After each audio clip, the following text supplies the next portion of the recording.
यह आदमी डाकू है, चोर है, हैवान है। अपराध में पारंगत यह व्यक्ति भ्रष्टाचार की कीचड़ में डूबा हुआ सुअर है।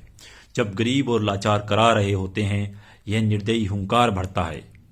इस एक व्यक्ति के अंदर पूरे हिंदुस्तान पर किए गए अत्याचार सिमटे हुए हैं। याद रखें, जब तुर्क चीन या हिंदुस्तान में घुसे तो एक राष्ट्र की तरह गए। गोथ का यूरोप पर आक्रमण या नॉर्मन का इंग्लैंड जीतना उनके राष्ट्र की विजय थी। लेकिन सज्जनों, ईस्ट इंडिया कंपनी का अर्थ ब्रिटेन राष्ट्र नहीं है। ये कथन है एडमंड वर्क द्वारा वारेन हेस्टिंग पर लगाए गए अभियोग वक्तव्य से 13 फरवरी 1788 के। दोस्तों, कई बार भारतीय इतिहास का अर्थ हम भारत तक सीमित रखते हैं। हम सोचते हैं कि भला रूस, रोम या फ्रांस से हमें क्या लेना देना। लेकिन जिस तरह आज अमेरिकी चुनाव पर पूरी दुनिया की नजर होती है, इतिहास में भी नेपोलियन की जीत या हार का असर भारत पर पड़ता था। सिराजुद्दौला हो या टीपू सुल्तान, ये युद्ध कंपनी बनाम बंगाल या मैसूर तक सीमित नहीं, बल्कि इंग्लैंड बनाम फ्रांस युद्ध का ही विस्तार था। 1857 को समझने के लिए हमें एक वैश्विक विहंगम दृष्टि रखनी होगी। जो रूसी साम्यवाद का इतिहास पढ़ चुके हैं वह इस बात पर नहीं चौंकेंगे कि भला कार्ल मार्क्स को क्या पड़ी थी जब उन्होंने कभी भारतीय नहीं देखा तो न्यूयॉर्क टाइम में 1857 के संग्राम पर लगातार लेख क्यों लिख रहे थे। तो ईस्ट इंडिया कंपनी एक पूंजीवादी व्यवसायिक कंपनी थी जो नफा नुकसान से चलती थी। भले आज के अमेजन, वॉलमार्ट आदि से उनकी तुलना नहीं हो सकती, लेकिन सैद्धांतिक रूप से मॉडल मिलता जुलता है। दोस्तों, वह दो राजशाहियों के मध्य संबंधों, स्थानीय प्रशासन से साठगांठ और सैन्य सहयोग से अपनी पकड़ बना रही थी। आज वैसे ही सिद्धांत डिप्लोमेटिक रिलेशन, क्रोनी कैपिटलिज्म या आर्म्स डील कहलाते हैं।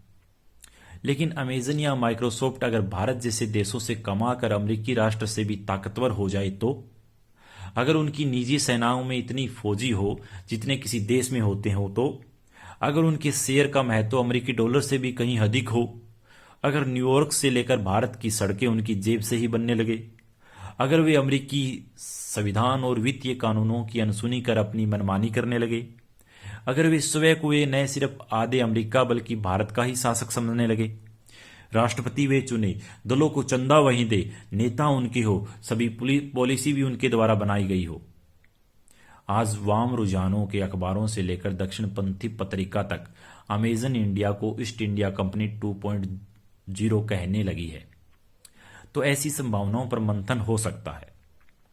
अगर आज की दुनिया में सरकारों के पास बेहतर विकल्प नहीं तो उस समय की छोटी छोटी रियासतों के पास क्या ही रहा होगा। वारेन हेस्टिंग पर लगाए गए अधिकांश आरोप खारिज कर दिए गए। ईस्ट इंडिया कंपनी से ब्रिटिश संसद तो क्या, कई भारतीय रियासत भी खुश थे। ब्रिटेन में प्रशासन का चौथाई खर्च और भारतीय रियासतों के अधिकांश प्रशासनिक और रक्षा संबंधी खर्च कंपनियां वहन करती थी। जो ईस्ट इंडिया कंपनी थी वो वहन करती थी। यह बताने की जरूरत नहीं कि उनके पास इतना धन आता कहां से था। जब बंगाल, निजाम और मैसूर से लेकर दिल्ली तक कंपनी का शिकंजा कसने लगा तो लॉर्ड वेलेजली भारत के अघोषित सम्राट बन गए।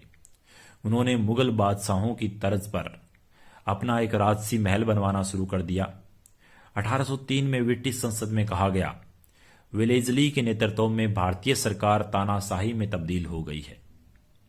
इससे पहले कि पानी सर के ऊपर चढ़ जाए, वेलेजली को वापस लंदन बुला लिया गया।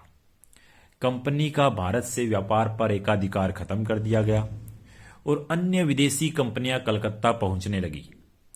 1833 में ईस्ट इंडिया कंपनी से व्यापार का अधिकार ही छीन लिया गया। वह एक प्रशासनिक इकाई बनकर रह गई। लॉर्ड विलियम बेंटिंग सिर्फ बंगाल के नहीं बल्कि इंडिया के पहले गवर्नर जनरल बनकर आए। मगर दुनिया की यह विशालतम कंपनी कोई कोका कोला तो थी नहीं कि आदेश मिला और फैक्ट्री बंद कर निकल जाए। यह गोला बारूद और प्रशिक्षित फौज की नींव पर बनी कंपनी थी जिसने इंग्लैंड को कई जीतें दिलाई थी। भारत जैसे देश का बेशकीमती ताज दिलाया था। अपना बोरिया बिस्तर बांधकर ताला लगाने से पहले कंपनी बहादुर के हाथों ब्रिटिश इतिहास का सबसे भीषण, विस्तृत और क्रूर रक्तपात होना बाकी था। तो दोस्तों, आप प्रवीण झा द्वारा लिखी 1857 की क्रांति, इंडियन हिस्ट्री के सीजन 1 का एपिसोड 2 सुन रहे थे। और जो आप चित्र देख रहे हैं ये लॉर्ड वेलेस्ली के बनाए महल का चित्र है 1819 का, जो अब कलकत्ता का राजभवन है। इस भव्य महल को निहारते गरीब नागरिक एक लूटे हुए देश की स्थिति को दर्शा रहे हैं। जय हिंद, जय भारत।